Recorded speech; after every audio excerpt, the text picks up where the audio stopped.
Goeiemôre. Vanoggend lees ek vir ons uit 2 Petrus 1 en ons lees daar enkele verse en dan lees ons uit Matteus hoofstuk 17. 2 Petrus 1 vanaf vers 16 tot 18. Ons het ons immers nie op vindingryke fabels verlaat toe ons die kragtige teenwoordigheid van ons Here Jesus Christus aan julle bekend gemaak het nie. Inteendeel, ons was ooggetuies van sy ontzagwekkende grootsheid. Nadat hy van God die Vader eer en heerlikheid ontvang het, toe die luisterryke majesteit die stem tot hom laat kom het, wat sê, hy is my seun, my geliefde seun in wie ek my verbly, het ook ons daardie stem gehoor, wat uit die hemel kom, terwyl ons saam met hom op die heilige berg was.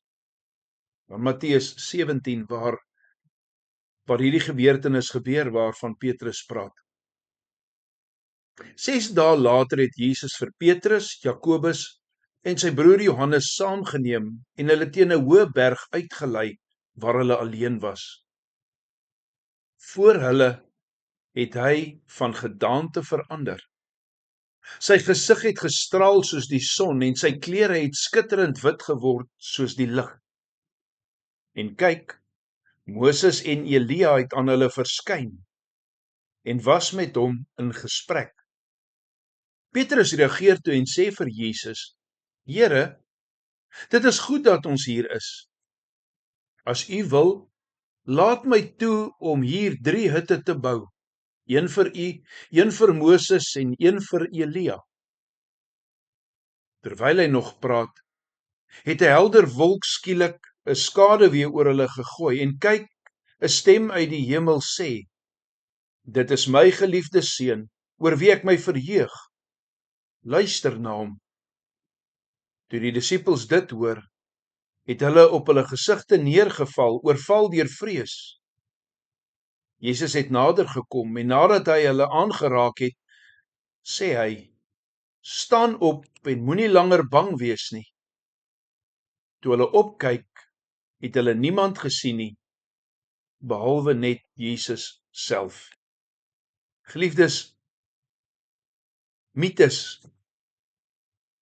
opgemaakte stories kan vermaaklik en selfs leersaam wees. Dit geld vir antieke Griekse mites. Dit geld vir fabels. Dit geld vir die mites van selfs heidense kulture. Maar al wat hulle is opgemaakte stories. Hulle het nie 'n feitelike, hulle het nie 'n historiese basis waarop hulle rus nie. Een beskuldiging van die Christendom is dat die Bybel net 'n versameling van mites en fabels is. Die valse leraars van Petrus se tyd het geleer dat die wederkoms 'n mite was. Dat Jesus nie sou terugkeer nie en dat daar nie 'n oordeelsdag sou wees nie. Hoe jy geleef het dus nie saak gemaak nie.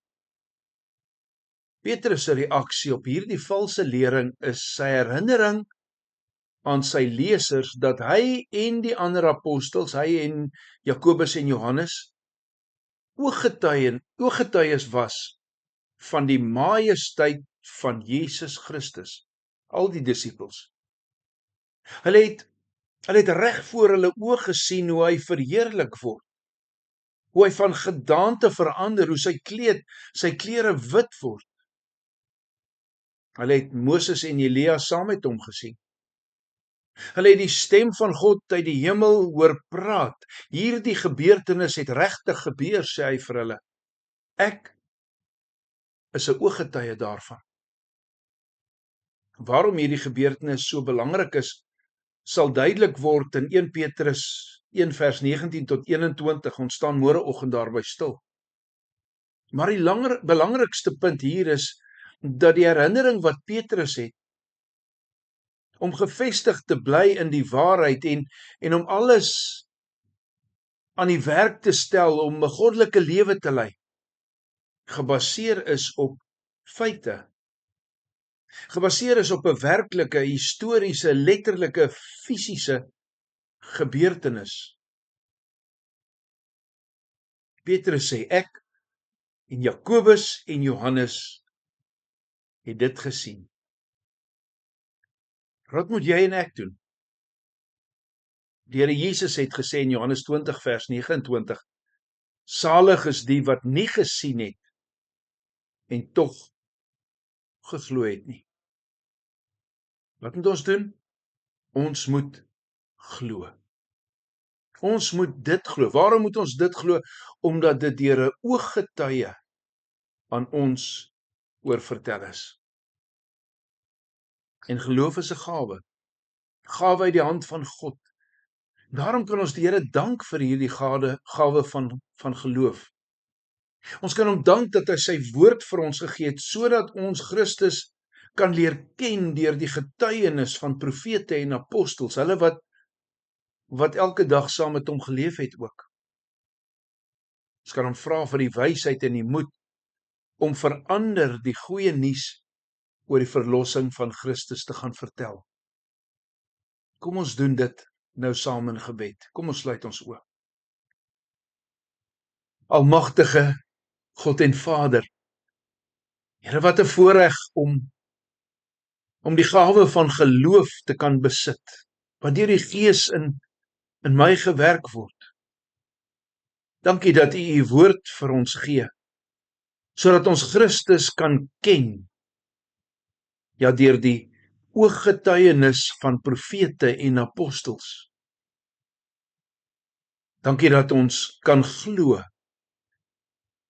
deur die Gees wat ook hierdie getuienis aan ons 'n werklikheid maak. Here, maar kom gee aan ons die wysheid en die moed om hierdie goeie nuus, die nuus van verlossing van Christus Jesus, ook aan ander te gaan vertel. Dankie dat ons op hierdie pad saam kan loop deur 2 Petrus, geskryf deur 'n ooggetuie van Jesus se lewe. Amen.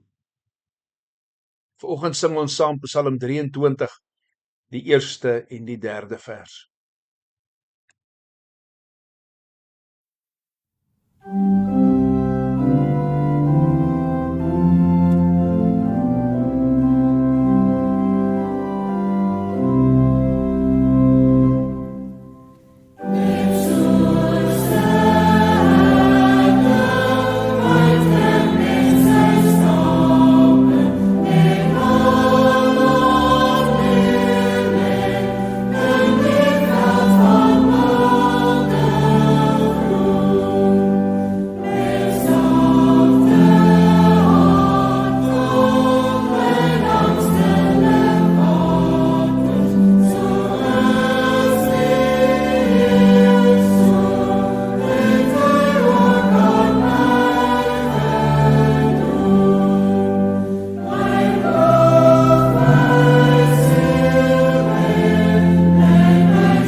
Geliefdes, vir môreoggend 2 Petrus 1 vers 19 tot 21.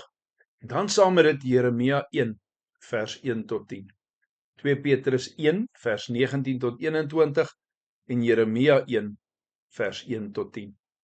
En elkeen vandag 'n geseënde dag met die seker wete dat ons kan glo omdat getuies dit vertel.